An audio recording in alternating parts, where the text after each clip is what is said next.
Hurmatli kanalimiz obunachilari, bugungi yangi videoda yo'qolgan qurilmani topishni o'rganamiz. Albatta, bu yo'qolgan qurilmani topish uchun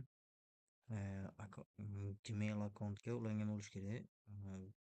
Bu istalgan brauzerda Find My Device deb izlasanglar bu sayt chiqadi. Bundan birinchi chiqqan saytga o'tamiz. Albatta, bu saytda ro'yxatda o'tgan bo'lishlari kerak. Ha, men bunda ro'yxatdan o'tib qo'yganman.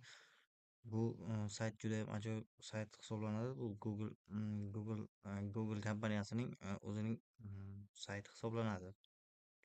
Bu saytda ro'yxatdan o'tgandan keyin mana bunaqa yozuv bo'ladi. Bu yerda qurilmalarning nomi, qaysi kompaniya ishlayotgani va zaryadlargacha ko'rsatib qo'yadi. Mana bu yerda zvuk bosish orqali zvukni yuborishinglar или ekranni qulflab topib olgan odam ishlatolmasligi uchun yopib qo'ygan yo'q, o'chirib qo'yishingiz mumkin. Mana bu uchinchisi bo'lsa, qurilmani ichidagi barcha shaxsiy ma'lumotlaringiz bo'lsa, o'chirib yuborsanglar bo'ladi.